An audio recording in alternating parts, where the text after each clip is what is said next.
Hola, ¿cómo están? Bienvenidos a Café Ciudadano. Mi nombre es Alejandra Aramayo y este es un programa coauspiciado entre la Coordinadora Republicana y PBO.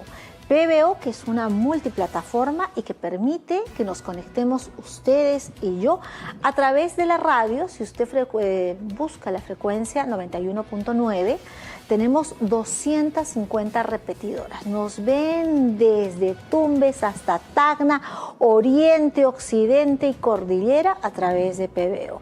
Además, si usted es uno de los privilegiados y tiene alguna plataforma, sea Claro o Movistar, también nos puede ver. En Claro estamos en la frecuencia 515 y si está en Movistar estamos en 35 con HD, 735. Verá cada una de nuestras arrugas y nuestras conciencias que estamos acá dispuestos a conversar. Quiero presentarles a nuestros auspiciadores. Además, darles también la bienvenida a nombre de nuestra productora que se dignó a estar nuevamente en Latinoamérica. Bienvenida, Elita. Dulce Perú nos auspicia y si usted quiere ir a comer un rico postre, ahora que es fin de semana, dése una vuelta que lo están esperando en la avenida Lamar 432 Miraflores. A mí me están ofreciendo hace rato un ranfañote y una mazamorra morada desde esa conversa con Carlita García. Así que le espero, señora productora. Y esto de aquí es un nuevo auspiciador. Me han dicho que enfaticen en la pronunciación. Como soy andina, saben, es una voz aymara quechua, Eli. Quechua. Es Callari Warmi, que quiere decir mujer que inspira, mujer que invita a la reflexión. Y yo creo que no hay mujer que no sea eso, ¿no? Una mujer siempre es una fuente de inspiración y si lo hace con lucha, con ahínco, como muchas de nosotras, seguro que sí. Así que le agradezco y le doy la bienvenida a este auspiciador a nuestro programa. Así que antes de presentar a mi invitado, quiero agradecerle también a Nelly Cuadros. Nelly Cuadros tuvo la generosidad de conducir en mi ausencia el programa el fin de semana pasado. Un beso para ti, Callari Warmi, querida cusqueña, que estuvo con nosotros. Bueno, y empecemos sin mayor preámbulo el programa. ¿Qué pasó la semana que acaba de terminar? Tuvimos problemas de todo tipo, estos temas políticos que no terminan de resolverse a pocos días de tener un sufragio definitivo que debe determinar el rumbo del país. Pero también ocurrieron temas en el transporte urbano que afectan a la capital y que afectan a todo el país, porque el transporte por donde uno camine es un problema. Pero no solo vamos a hablar del transporte, que podría ser la plataforma, vamos a hablar de la conectividad. Cuando hablamos de uno respecto a lo otro, involucramos al peatón, involucramos a la gestión municipal y precisamente quiero presentar a mi invitado, Edgardo del Pomar. ¿Cómo estás? Bien, Alejandra, muchas gracias. Encantado de estar contigo en tu programa. No, yo también encantada. Yo lo reclamaba, le decía, oye, ¿hace cuánto tiempo que no nos vemos, Edgardo? Y ha pasado mucho, ¿no? Bueno, 2 meses es bastante, creo. 2 meses es bastante, Muchísimo. es bastante. Así que ahora nos vamos a poner al día y con ustedes en este Café Ciudadano. Edgardo no necesita mayor presentación, él tiene experiencia municipal, ha sido regidor, conoce el tema regulatorio. El transporte es un tema que tiene competencia compartida entre el gobierno nacional, pero fundamentalmente el gobierno local y la empresa privada, ¿no, Edgardo? Bueno, sí, la competencia es compartidamente entre transportes y comunicaciones y las municipalidades provinciales, pero en lo que se refiere de manera general a la competencia del transporte urbano de pasajeros, la competencia la tienen las municipalidades provinciales. En el caso de Lima, desde hace 6 años se creó la Autoridad del Transporte Urbano para Lima y Callao, con lo cual se sustrajo de la competencia de Lima Metropolitana las tareas solo de transporte, ¿correcto? Si bien es cierto, ya entrando al tema y al debate constitucional, no se modificó la Constitución, ¿no? Lo cierto es que en la práctica hay una ley, hay una institución especializada como organismo técnico especializado que es la ATU y es quien se carga solo del transporte de personas en Lima y Callao. El tema del tránsito sigue siendo competencia de la Municipalidad Metropolitana de Lima. Porque entender el transporte no es un tema menor, es un tema que revierte cierta complejidad. Y Edgardo, que además es un abogado destacado, egresado de la Universidad de Lima, ejerce cátedra en su casa universitaria y en la Universidad Ricardo Palma, sabe que esta disposición de crear la ATU podría tener hasta un viso de inconstitucionalidad, porque si tú revisas la Ley de Bases de Descentralización, que define el proceso, que ejerce competencias, la Ley Orgánica de Gobiernos locales en este caso, habría sido necesario crear la ATU desde el origen con una modificación mayor, ¿no crees? Yo creo que sí, haciendo la precisión que en el caso de la Municipalidad Metropolitana de Lima se crearía una autoridad especial, cosa que no se hizo, ¿no es cierto? Seguramente en los próximos años se hará esa necesaria modificación en la Constitución, ¿no es cierto? Pero, te repito, en la práctica ya opera esta institución que es la ATU y en 6 años de operación desde su creación ya tiene 7 presidentes, lo que demuestra esta falencia, esta mala costumbre en nuestro aparato público de tener una alta rotación de funcionarios. O sea, si la tenemos desde la presidencia, imagínate con los ministros y luego con los funcionarios que son la cabeza de instituciones fundamentales en el país. Y entonces así no hay forma de poder cumplir planes, ni siquiera al corto plazo, porque presidentes que duran 6 meses, 8 meses, 1 año, no pueden hacer casi absolutamente nada. Por supuesto que la diferencia ha sido en la gestión de David Hernández, que es un profesional conocedor del transporte y en el cual se han conseguido cosas importantes que seguramente podremos ir conversándolas en el desarrollo de esta entrevista. Y poder decir también, como tú señalabas al inicio, que se habían producido en este mes de mayo 2 accidentes graves, el 5 de mayo y el 18 de mayo. En el primer caso, el 5 de mayo, hubo una colisión de costado, ¿no?, lateral, de un bus del Metropolitano contra una estación.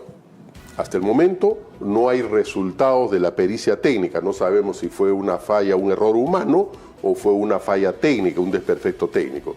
Segundo accidente, ¿no?, un par de semanas luego, 10 días más o menos o 13 días, se produce un accidente entre 3 buses del Metropolitano, 3 buses articulados por alcance. ¿Qué pasó? Problema de frenos, problema de dirección, problema humano. Tampoco tenemos la información pública respecto de cuál es el resultado de esa pericia, quién fue el responsable o qué cosa fue lo que pasó en los vehículos. Pero antes, en este año, también hubo un accidente a principio de años en enero, ¿no? Y el saldo lamentable es de por lo menos 50 y tantas personas heridas. Entonces no esperemos a que haya muertos para tomar decisiones correctivas. Ahora, un accidente, como su nombre lo dice, es excepcional, pero cuando nosotros observamos que hay cierta regularidad en esto, puede ser que sea un indicador de varias cosas, porque un accidente puede ser porque la pista está en mal estado, por un defecto humano, porque la carga vehicular, los vehículos han excedido los años, quizás el mantenimiento es defectuoso, quizás las horas de sueño no son necesarias. Entonces confluyen varios elementos casi de manera concurrente. Y tú has identificado con claridad un problema que es la falta de institucionalidad, la alta volatilidad que tiene la dirección de la ATU. ¿Una cosa podría incidir en otra? Bueno, respecto a los accidentes, yo creo que sí, la gestión es importante porque hay roles de supervisión, ¿no es cierto? Pero este es un caso sui generis. Los estudios de la cooperación japonesa internacional del Banco Mundial en los años 80 y 90 estuvieron concentrados justamente en establecer un corredor segregado que uniera Chorrillos con el norte de la ciudad, ¿no? Y entonces se hicieron los estudios iniciales desde Matelini en Chorrillos hasta Naranjal Independencia. Ese era el tramo. ¿Cuántos kilómetros hay en aproximadamente son 20 kilómetros, ¿no? Aproximadamente. Son 12 vía expresa, 27 kilómetros más o menos, ¿no?, si mal no recuerdo. Entonces, obviamente con una serie de estaciones, una estación central en la parte baja, subterránea del Paseo de los Héroes Navales, ¿no es cierto?, frente al Palacio de Justicia, el Hotel Sheraton. Y en consecuencia, sobre ese cálculo también se hace un estimado de vehículos y por tanto antes de de una demanda de viajes, ¿no? Y se estimó que la demanda diaria era de 700.000 viajes, no personas, sino viajes, ¿no? Porque una persona puede realizar varios viajes en el mismo día. Pero sin embargo, al momento de la licitación, al momento de la firma del contrato, ya no se estableció lo que decían los estudios, que solamente era el tramo Chorrillos Independencia, Matelín Naranjal, sino que se agregó en el contrato el tramo Ampliación Norte, es decir, Naranjal, San Felipe o Chimpuogio en Caraballo, que no se contempló los estudios y no se había puesto una sola piedra de la obra. Y se había puesto como condición que el plazo de la concesión empezaba a computarse desde el momento en que se entregaba a los concesionarios la infraestructura completa de lo que no se había empezado a construir y un patio de maniobras también en esa zona de Caraballo. En consecuencia, está operando los buses del Metropolitano 15 años, pero el plazo de la concesión no ha empezado a correr. En el mismo contrato se estableció que los vehículos, una vez que cumplieran 1 millón de kilómetros recorridos, tenían que ser reemplazados por vehículos nuevos. O, en el caso de la ley del reglamento de administración del transporte terrestre, señala en el artículo 25 que no pueden circular los buses con una antigüedad mayor a 15 años. Ambas situaciones se han cumplido en el caso de la concesión del Metropolitano. Y sin embargo, hubo adendas al contrato que se firmaron en la época de la señora Villarán, en la cual se estableció que no empezaba a correr el plazo de la concesión hasta que no se entregara la infraestructura, como decía el contrato, pero al mismo tiempo, como no empezaba el contrato, no podía ser sujetos de penalidades por incumplimiento. O sea, la municipalidad en ese tiempo, y es lo que ha heredado ATU, renuncia a esa capacidad de policía que tiene el Estado por sí mismo de verificar el cumplimiento de sanciones e imponer las penalidades, y eso no ocurre. Y entonces ahora sucede que hasta el momento los concesionarios, los privados, no quieren reemplazar la flota. El año pasado, en el mes de abril 2025, ATU hace una propuesta y convoca a una mesa de trabajo para lograr una adenda estructural del contrato, como señalan las leyes de la ley que regulan las alianzas público-privadas. Y entonces se han llevado a cabo varias conversaciones en el lapso de 1 año, y tenemos entendido que hasta la fecha los concesionarios no dan una respuesta dirigida fundamentalmente a 2 cosas. Primero, a que empiece definitivamente la operación y el plazo de contrato de 2 años de la concesión, y segundo, la renovación de flota, entre otros elementos fundamentales. Yo quiero, si tú me permites, detenerme un segundo acá y dirigirme al alcalde de Lima, al alcalde Reyardo, porque yo difiero contigo, porque esto, más que una entrevista, sábado en la noche, Edgardo y Domingo nos van a ver, es una conversación. Entonces, a quien le corresponde manifestarse, no necesariamente, desde mi perspectiva, es al concesionario, es a la autoridad. La autoridad que renuncia, dices bien, a ese poder coercitivo de decirle, oiga usted, tiene primero que renovar la flota, y segundo, nosotros nos exigimos el cumplimiento de la ampliación de este tramo para que usted pueda operar y cubrir allí, porque el contrato fue dado en esas condiciones. Entonces, el alcalde Reyardo tiene que ejercer la autoridad, porque lo que hoy tendríamos, Edgardo, es un transporte absolutamente informal. No se respeta el tramo, no se tiene la infraestructura, y lo que le debería preocupar y lo que nos preocupa a todos, yo no uso el transporte público, pero soy una excepción, es que uno de esos vehículos en mal estado probablemente se ha accidentado en estos 2 accidentes que tú decías y el tercero a inicios de año. Entonces ya no es un tema excepcional, es un tema que por omisión o por retardo está afectando a quienes se benefician. ¿Qué debería hacer el alcalde Reyardo? Bueno, en primer lugar, el tramo norte ya fue entregado, ¿no es cierto? En diciembre del 24 lo que falta es un patio de maniobras, ¿no? Pero son discusiones sobre un par de kilómetros, que además los concesionarios nunca pierden, porque inclusive la ATU les paga los kilómetros recorridos en vacío, es decir, sin pasajeros, ¿no? De manera que... Como un tema social. Sigue siendo un buen negocio para ellos, ¿no es cierto? Porque se les prometió pues una... ¿Qué implica un patio de maniobras? Es un lugar donde van a... digamos, pernoctar, a estacionarse cuando no hay servicio los buses de las distintas empresas concesionarias, y al mismo tiempo también se hace trabajos técnicos de mantenimiento de las unidades, y en el caso del abastecimiento de la energía funcionan a gas y ahí también se abastece el gas, tanto en el patio norte como en el patio sur, ¿no?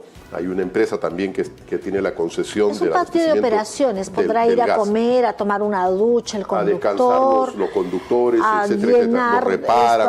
Estas rutas, ¿cómo se llaman esas guías de trayecto que llenan? Tiene un nombre técnico. Tiene una bitácora. La bitácora, ¿no? Entonces uno llena, salí de tal hora, ves tú algún estándar. Mientras no tienen un patio, ¿dónde desarrollan estas actividades? ¿La vía pública? ¿Qué pasa? Lo que pasa es que existe el patio sur, que está en Chorrillos, al costado del Instituto Nacional de Rehabilitación, ¿no? Antes era el depósito de Natru, Perú, antiguamente, y en el norte existe uno en el Parque Sinchirroca. Lo que pasa, pero está en Comas. Lo que ellos exigen es que esté en Caraballo, porque el contrato decía que el último paradero, que ya se les entregó, es el de Chimpuugio en Caraballo. Que el año 24 fue entregado, correcto, para el tramo complementario. Bueno, si bien es cierto, ya me entregaste el tramo de ampliación norte, falta que tú traslades el patio de Comas ahí a Caraballo, ¿correcto? Pero si se le pagan los kilómetros en vacío, o sea, ¿cuál es la diferencia? O sea, yo creo personalmente que ya estamos frente a caprichos, ¿correcto? Porque están en una situación ventajosa, porque la Municipalidad de Lima en su momento no accionó debidamente desde la Procuraduría, ¿no? Y entonces todos los arbitrajes se han perdido. Y entonces en este momento, ATU, el Estado, le debe a los concesionarios aproximadamente 700 millones de soles. No es poca cosa, por incumplimiento. Si sucede que la Autoridad del Transporte Urbano no puede sancionarlos cuando cometen faltas o incumplimientos, ¿no es cierto? ¿Qué tal pérdida de autoridad, no? Totalmente, totalmente. Y eso es general, ¿no? En todas las instituciones y en el país. Y si no hay autoridad, no hay independencia para ejercer sanciones. Y claro, uno pasa a ejercer su derecho con abuso. Y eso es lo peligroso, porque el municipio, Edgardo, estaría renunciando a una función vital políticamente, que es el control y la fiscalización. Pero por supuesto, además de eso que tiene que ver con el principio de autoridad, y al ejercer esa autoridad con la protección de la integridad y la vida de las personas, también tiene pues una absoluta falta de visión y de desprecio, si quiere, a los usuarios, a los ciudadanos que necesitan el servicio público. Porque si se calculó una flota de 522 buses para el tramo de Naranjal, Chorrillos, desde Matelini hasta Naranjal, ¿con qué buses atiendes la demanda, ¿no? El servicio de Naranjal a Chimpuogio? No hay más buses. Yo me imagino que tú ya has hecho los números, tú has estado en ATU 9 meses, entonces tú debes saber cuál es la inversión que está eludiendo hacer el concesionario, quien opera estos tramos, porque yo puedo recuperar, ¿cuántos años ya está operando? 15 años. Ya recuperó hace rato su inversión. Y adenda tras adenda, imagínate, lo que le toca al inversionista es comprar buses nuevos. ¿O no? Pero por supuesto, es la renovación de la flota, ¿no? Y entonces aquí se tiene que tener en cuenta que no es una concesión para explotar recursos minerales, ¿no es cierto? No es una concesión para cobrar peaje, es una concesión para transportar personas. Y cuando uno transporta personas en un vehículo, tiene que proteger su integridad física y su vida. Este no es cualquier tipo de concesión o de servicio. De manera que hay una grave responsabilidad en la autoridad de exigir justamente el cumplimiento, caducar los contratos, y de los concesionarios que solamente mirando sus utilidades no se dan cuenta del servicio público que es el que ha sido llamado para prestar. De manera que esto demanda una pronta solución. Y en el caso de Lima, claro, bueno, no podemos esperar mucho de los que han sido alcaldes o del alcalde de Lima, ¿no es cierto? Porque la tarea fundamental es defender a los vecinos de Lima. Por más que otra institución tenga la competencia, el alcalde es el primer vecino y tiene que defender a sus ciudadanos. Tiene que exigir al Ministerio de Economía y Finanzas que apruebe, ya sea por la cooperación internacional o con recursos del Tesoro, la adquisición de los buses suficientes para poder atender la mayor demanda en el otro tramo. Y es más, esta situación se agrava porque hay otro tramo segregado, que es el de la Estación Central hacia la avenida Aviación en el centro de Lima. Luego tenemos otro tramo que en su momento va a operar, que es el de la avenida Universitaria. Y en consecuencia, ¿de dónde sacamos buses? Pero además, esto crea una consecuencia gravísima en la pérdida de más o menos 27.000 millones de soles al año por un tránsito caótico. ¿Y por qué? Ya la cooperación internacional japonesa también decía en el año 2020 que si no se hacían los metros, ¿no es cierto?, en Lima, la velocidad de marcha iba a descender de 25 kilómetros por hora a 9 kilómetros por hora. Y en este momento, en horas punta, estamos en 7 kilómetros por hora. Y este problema del transporte y la pérdida de tiempo, de energía, de dinero, afecta transversalmente a todos los ciudadanos. Al que conduce su Mercedes-Benz o su Audi, ¿no?, y al que va en vehículo público, fundamentalmente del transporte regular, o sea, no el que está en el corredor segregado al metropolitano, sino los buses que recorren por las distintas avenidas y calles de la ciudad. Entonces, necesitamos que también el Estado asuma su responsabilidad de destinar los recursos suficientes para hacer la línea 4, la 5 y la 7 por lo menos del tren, que puede integrar a toda la ciudad de Lima. La 7 es una línea del tren que serviría a todo el Callao y haría la integración física, lo que tú hablabas con el término de conectividad, ¿no es cierto?, de los ciudadanos que están probablemente cerca de la punta hasta la Panamericana Norte, pasando por Ventanilla, Pachacútec, Perú y Puente Piedra.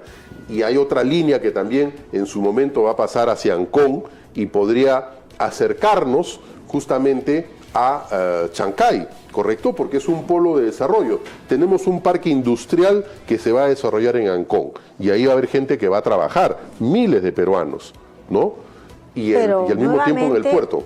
Nuevamente, Edgardo, el ente rector es la Municipalidad Metropolitana de Lima y algunos más. Por ejemplo, la Contraloría General de la República, la ATU. Nosotros empezamos esta conversación conversando del origen de la ATU.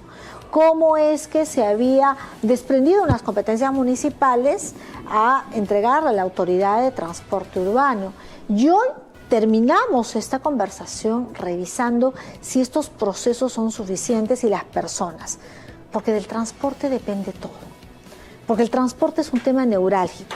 Moviliza personas, genera economías, aproxima del lado más humano a los seres humanos con su familia, sus seres queridos, sus centros de producción, su realización personal y profesional. Entonces, no es un tema menor, Edgardo. Entonces, si tendríamos que hacer una prelación, 3 cosas inmediatas que se te ocurra decir respecto a este diagnóstico tan completo e interesante que nos has comentado hoy. ¿Qué personas serían 3 y qué acciones deberían tomar si fueras tan gentil? Bueno, referente a las personas, te estás refiriendo a funcionarios a resolver públicos. Este problema. Correcto. De inmediato. Los llamados en este momento están en la cancha de ATU con los concesionarios. Ellos son los llamados a ponerse de acuerdo sobre una propuesta de adenda estructural. Si no hay acuerdo, esto podría pasar a la caducidad de los contratos. Segundo, ¿la Contraloría podría intervenir? Es que en todo proceso de negociación hay 2 instituciones que son notificadas: la Contraloría General de la República y el Ministerio de Economía y Finanzas. Pero inicialmente es la institución específica, en este caso ATU, con los concesionarios, los que van trabajando los acuerdos mínimos que van a integrar esa adenda, ¿correcto? Proinversión seguramente también ha participado de contratos, ¿no? Puede ayudar, ¿correcto? Puede ayudar, pero la obligación jurídica de revisar justamente si los términos que se van acordando en esa adenda son los que responden a un estudio económico financiero que guarde el equilibrio, que no se excedan en las obligaciones ni en el tiempo y que puedan generar mayores ingresos a la concesionaria con perjuicio para el Estado. No, de acuerdo. Y políticamente el alcalde de la Municipalidad Metropolitana de Lima, porque si bien es cierto, las competencias no las ejerce él, la ciudadanía que se moviliza por la capital necesita urgentemente que se resuelva el tema de este parque vehicular tan caduco y esta falta de institucionalidad y por supuesto este tema de la autoridad de transporte con esta volatilidad es un problema adicional. Me están diciendo que tenemos que irnos. ¿Nos vamos? Nos vamos y volveremos. Y volveremos pronto, volveremos para hablar y otros temas. Ha estado Edgardo del Palmar con nosotros. Muchas gracias. Espero que ya nos cuentes en qué va este tema y no se vaya. Vamos a hacer un corte comercial para volver con Hernán Ramos. Hernán Ramos fue parte del comité organizador de CADE Salud. Hoy hay una buena noticia, Edgardo, permíteme contarte, el debate presidencial ya no va a gostear al tema de salud. Hay pacientes y médicos y personas que necesitan poner en primer tema, además de transporte, el tema de salud, así que volvemos con él. No se vaya, volvemos de inmediato.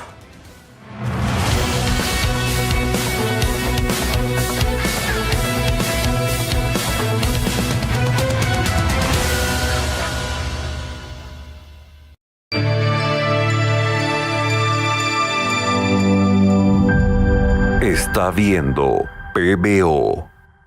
Tu internet vuela y ahora tu tele también. Con el nuevo Duo Fibra Más tienes todo. 600 megas por un año, pagando solo $59.90 al mes por los primeros 6 meses. Ahora con nuevos canales. Disfruta de TNT, CNN y Cartoon Network. Lo mejor en noticias, películas y dibujos animados. Son más de 100 canales por solo 40 soles más al mes. Visítanos en nuestras oficinas o llama al 016-418-000. En Redondos queremos saber cuál es el plato más rico que recuerdas. Quizás no se ve así, y sí más parecido al clásico de tu abuelita, que aunque no se veía tan perfectito, su sabor sí que lo era. Y es que Redondo sabe, y sabe muy bien que para los peruanos primero es el sabor, luego que se vea bonito. Porque la vida real no es perfecta, pero definitivamente así sabe mejor. Redondos, comamos bien, vivamos mejor.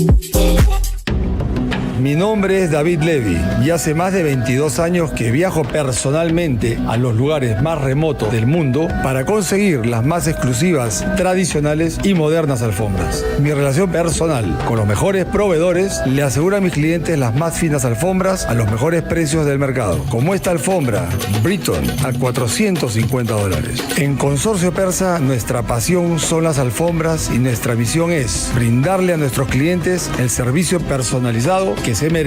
Visítanos en Avenida Comandante Espinar 451 Miraflores o en nuestra web www.consorciopersa.com. Consorcio Persa, lo mejor del Lejano Oriente para tu hogar. Actualidad, entrevistas, opinión y los temas que marcan la agenda del país. Con información, análisis y comunicación motivacional. Héctor Felipe en PBO. De lunes a viernes de 10 de la mañana a 2 de la tarde. En vivo, solo por PBO. Gloria Cero Lacto Light. Más ligera que nunca. Más ligera contigo y con tu manera de disfrutar la vida. El sabor que te hizo volver a disfrutar los lácteos sin lactosa y con menos grasa. Nueva leche Gloria Cero Lactolite. Texas Steakhouse, carnes y parrillas, cortes de carnes sabrosos y ensaladas frescas. La perfecta combinación de la buena comida en un grato ambiente. El placer exclusivo de comer convirtiendo cada ocasión en inolvidable. Disfruta de lo mejor en sus 2 locales. Chorrillos, Avenida Defensores del Morro 1803. La Punta, Avenida Miguel Grau 300. Texas Steakhouse, carnes y parrillas.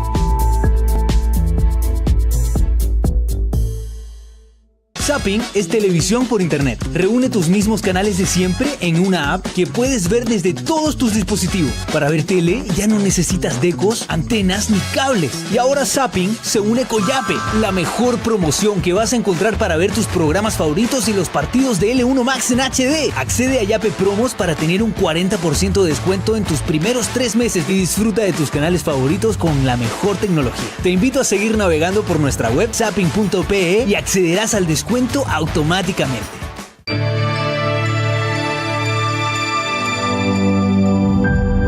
Está viendo PBO.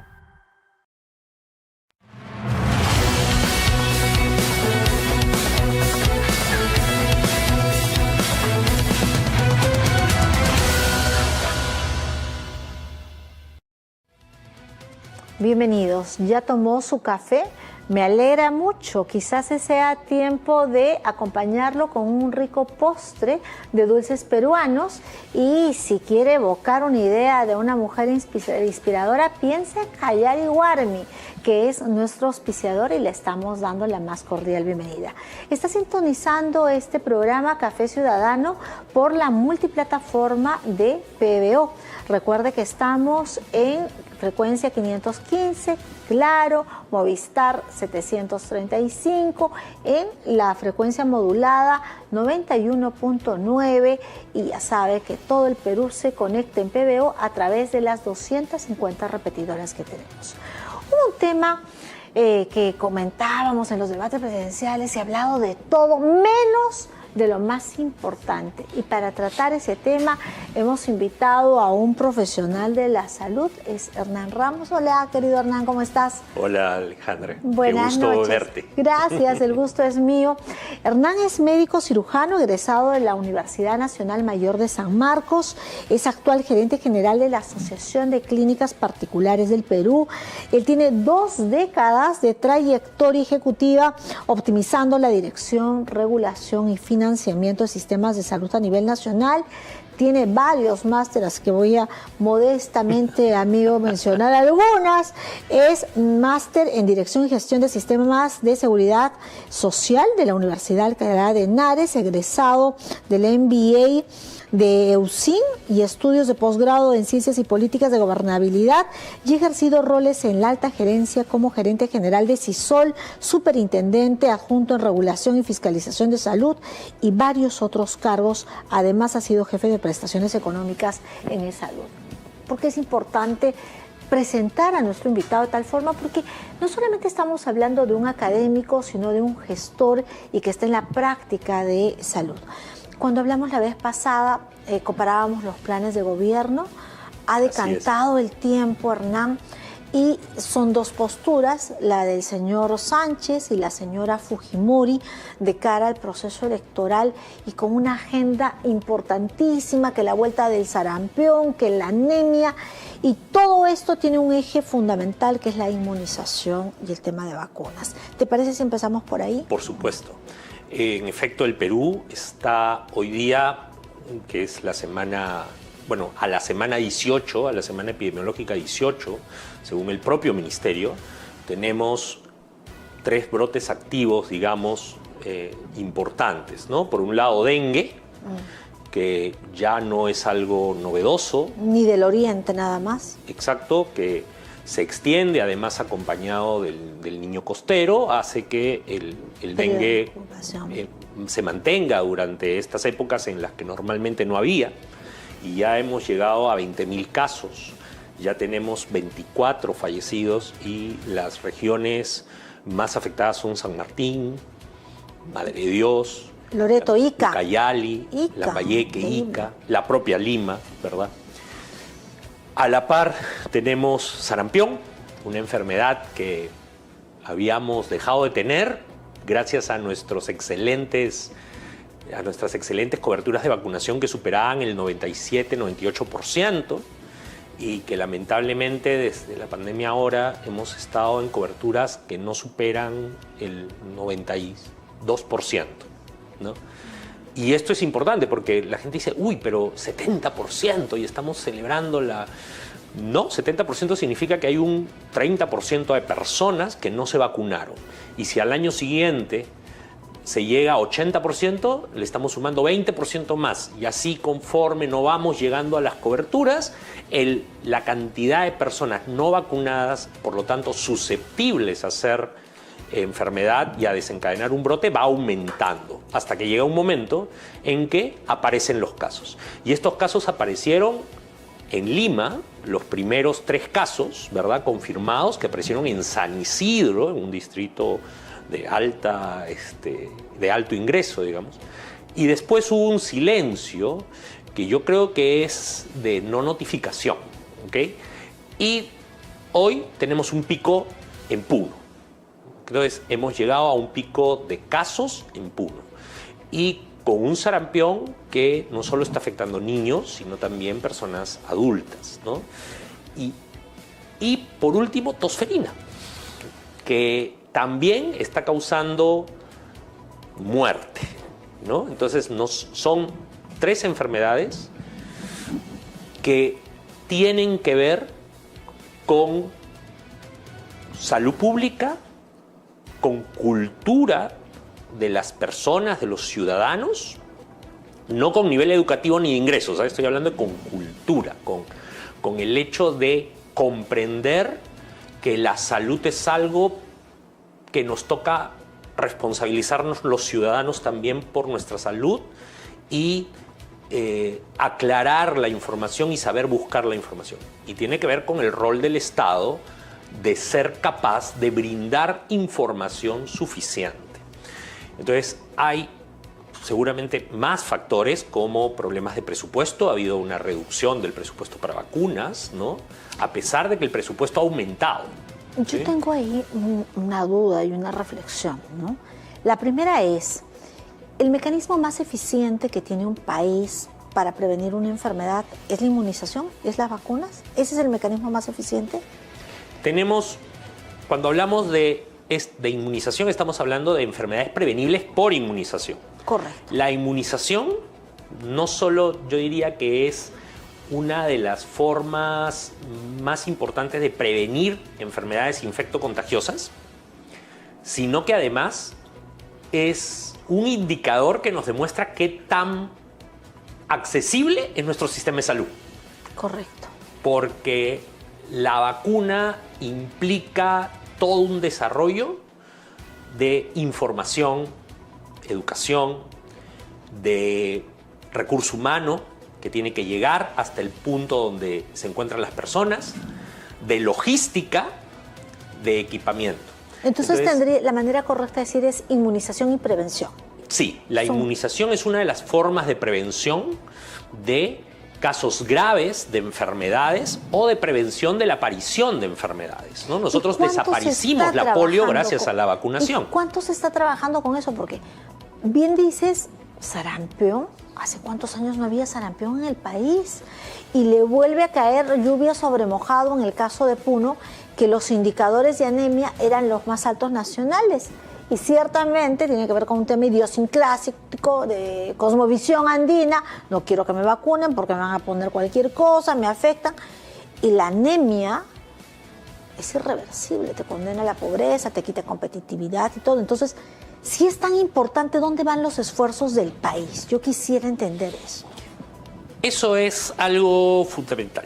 A ver, como ningún otro año, este año el presupuesto de salud, no del Ministerio de Salud, el presupuesto para salud, que se reparte también a los gobiernos locales y regionales, ha llegado a 30.000 millones, que es más o menos el 6% del PBI.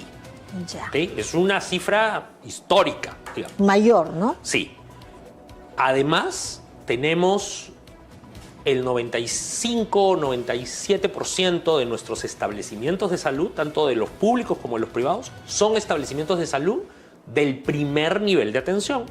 Y nuestro primer nivel de atención público, si bien no recibe el nivel de financiamiento que la OMS dice, sí recibe un nivel de financiamiento muy alto.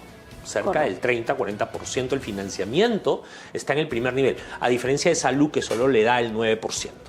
Entonces, cuando uno mira esas cifras, uno dice, no es un problema de dinero. ¿Ok? Cuando uno ve esas cosas, ve que no es un problema de dinero. Entonces, y encima las ejecuciones presupuestales no han sido malas en todos lados. Eso significa que el dinero llega, se usa, pero no resulta en mejor salud para las personas. ¿Qué está pasando? Yo creo que una mezcla de cosas. Un modelo, comenzando por lo más sencillo, digamos, un modelo de logística muy malo, ¿verdad? El modelo de compras que se instaló hace años, de la compra pública centralizada, que necesita repensarse y necesita ser mejorado, ¿verdad?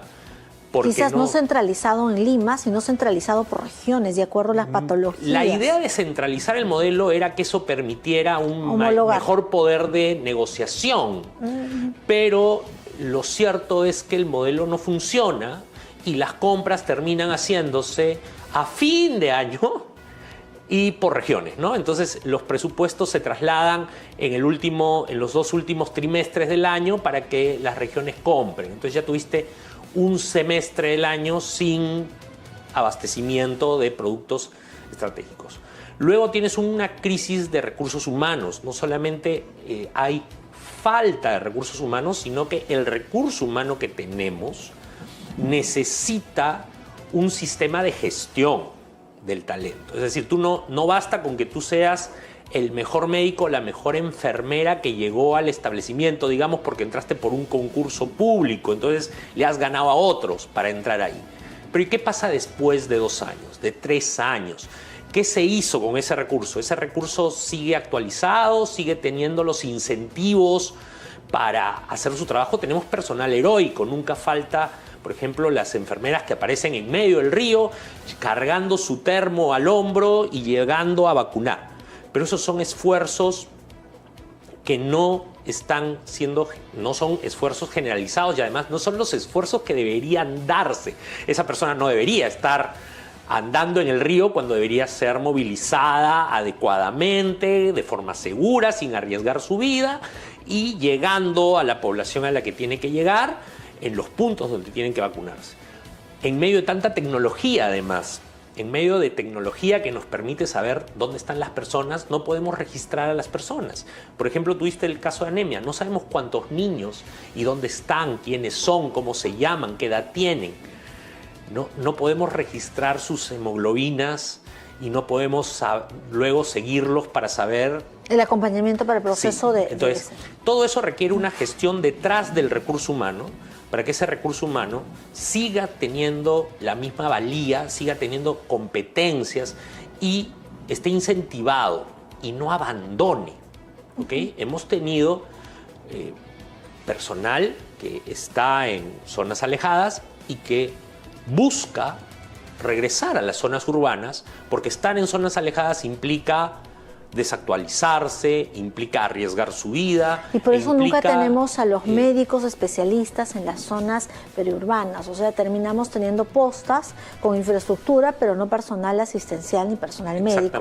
Pero lo que tú nos relatas el día de hoy, Hernán, es que por todo lado hay que meter la mano. Porque mira, puede haber presupuesto, pero es un presupuesto corriente para que funcione la posta, pero no es un presupuesto de inversión para mejorar, comprar cosas, o sea, es para sobrevivir el presupuesto que se tiene.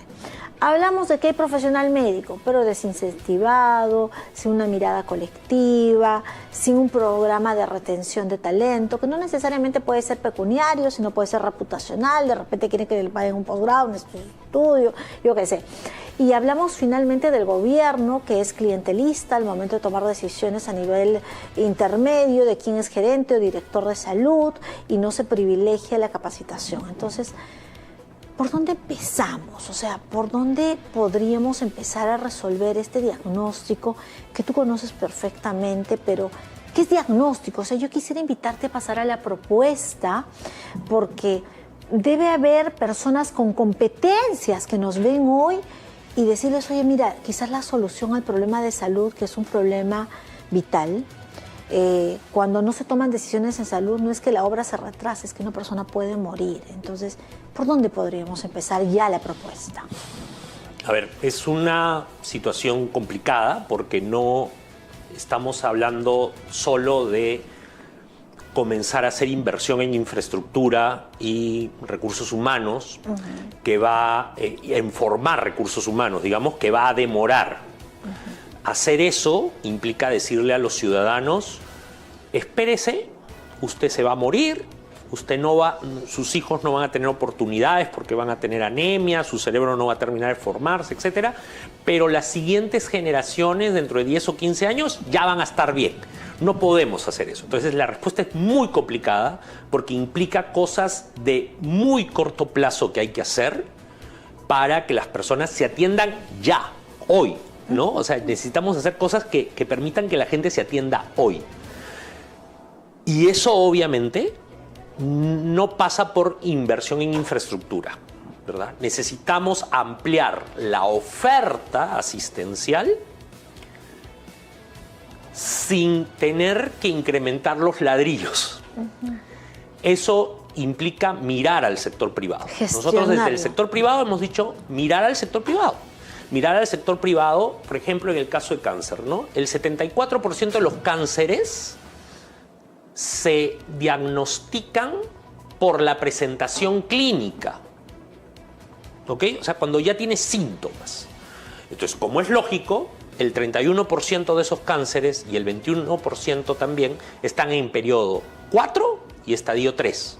O sea, casi el 50% del cáncer que se diagnostica ya está en estadios muy avanzados, ¿ok? Entonces, si tú vas a decir, bueno, vamos a poner, pues, institutos neoplásicos regionales, muy bien, vamos a ponerlos, es parte del plan, pero ese es un plan de mediano y largo plazo. Tú tienes que poner cosas hoy. Hoy ya tienes seguramente medios de diagnóstico en la zona. Y de hecho tienes herramientas normativas. Ya o sea, la herramienta normativa de las redes integradas de salud, que en su nivel 5, o sea, cuando llegan al nivel 5, ya se supone que en ese nivel las redes integradas de salud trabajan con ESalud, con las Fuerzas Armadas y con los privados. No tenemos ninguna de esas, casi todas están en nivel 1 o en nivel 2. Entonces, necesitamos pasar rápidamente a un sistema en el que de una vez las personas puedan atenderse en la oferta que está en su zona, sea público o privada, y que su seguro público, porque vivimos en un sistema de salud estatal, por si acaso. Nosotros vivimos en un sistema de salud estatal. 97% de la población está asegurada en una aseguradora pública. El SIS, ESalud o las Fuerzas Armadas. Ahí está el 97% de la población asegurada. Estamos pensando de que parte de esa carga de salud sea atendida por el sector privado. Exacto. Con los estándares del sector privado. Por decir, yo tengo SIS. Así es. Pero el SIS me atiende la Clínica Delgado o la Clínica Internacional o la Angloamericana y se entiende con el Estado. Y dentro del marco de las redes integradas, sí, tú no necesitarías moverte desde Cajamarca hasta Lima para diagnosticarte el cáncer y estadiarlo. Y podrías iniciar tu tratamiento más cerca. Entonces, uno de los indicadores que deberíamos mirar es cuánto tiene que recorrer la gente para venir a salvar su vida. Y la migración por salud es altísima. Así es, y es costosa.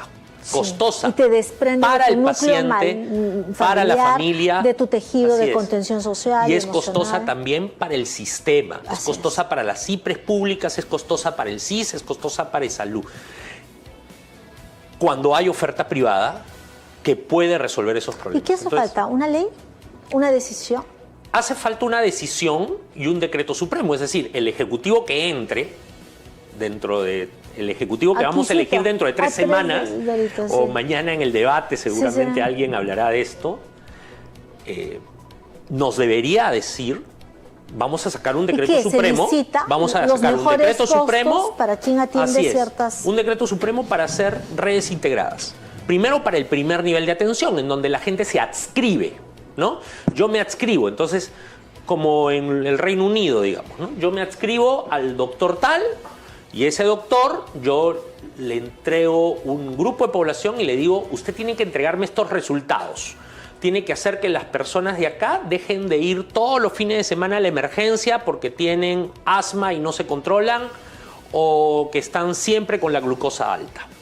Que todos los niños de esta zona estén vacunados. Esa es una maravilla, ¿Ok? porque tú tienes montado, funcionando, hospitales y clínicas con alta capacidad resolutiva, con médicos que ya están especializados, que tienen estándares, protocolos y procedimientos para diagnosticar algo que yo trabajo mucho tiempo, que son enfermedades raras y huérfanas, donde el diagnóstico es algo de mayor Exacto. complejidad y te permitiría que el Estado atienda esa demanda social, porque hablamos mucho del costo, Hernán, pero hay un costo emocional. Por Hay supuesto. un costo social que no se ve. El costo de no atender oportunamente a estas personas.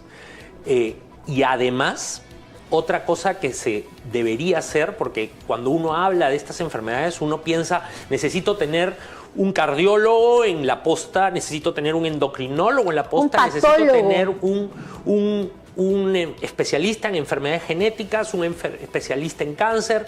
No, lo que necesitas tener en el primer nivel de atención es un médico que esté adecuadamente capacitado para sospechar y diagnosticar todas estas patologías, atender a la población, ser capaz de intervenir en la comunidad y educar, y detrás de él deberías tener una red de especialistas que funcionan como mentores, como profesores universitarios, como gente que los guía Una junta y que médica los interconsulta. que les Exacto. dice, ¿no? Entonces, esta especie de mentoría, digamos, debería crearse.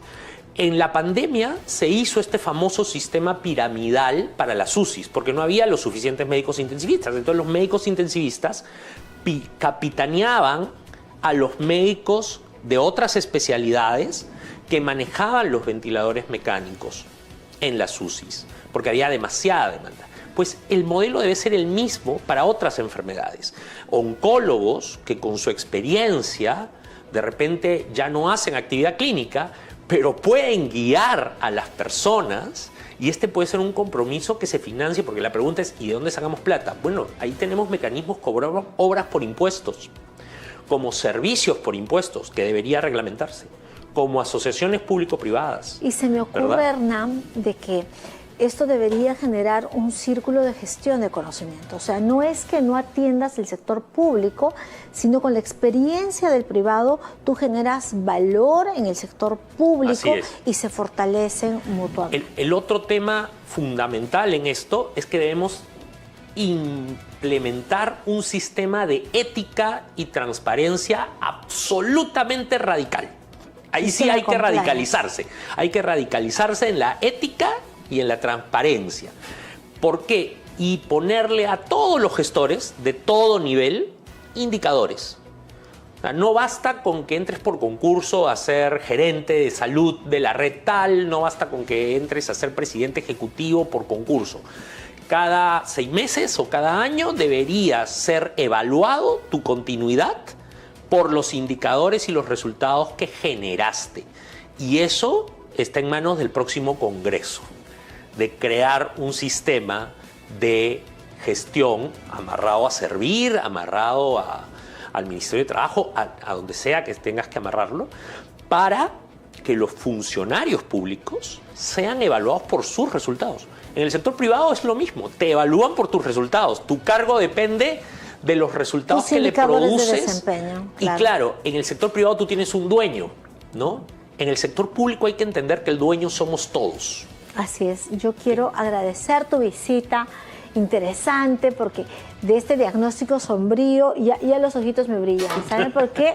Porque podemos explorar ideas con el sector privado, ideas inteligentes. Estas redes integradas de salud permiten poner en el centro de la atención a la persona y sobre todo a la persona que no necesariamente vive en Lima.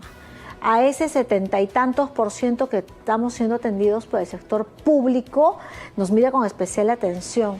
Y donde no hay un MINSA, donde no hay un eSalud y pueden vincularse el sector público y privado. Las redes integradas de salud pueden ser viables con un decreto de urgencia, una decisión política, una decisión técnica, poniendo en el centro a las personas. Eso es importantísimo, Hernán. Gracias por venir. Interesante Gracias, alternativa. como siempre, a ti. Gracias a ti y a todos los que están mirando esta señal. Muchas gracias. Hernán Ramos estuvo con nosotros en esta segunda entrevista del Café Ciudadano. Ya sabe, cuando hablen de salud, presten atención a propuestas innovadoras e interesantes como estas. Hay que gestionar el talento, el pensamiento y la salud de una manera diferenciada. Quiero agradecerle a Dulce Perú, que nos acompaña y nos auspicia.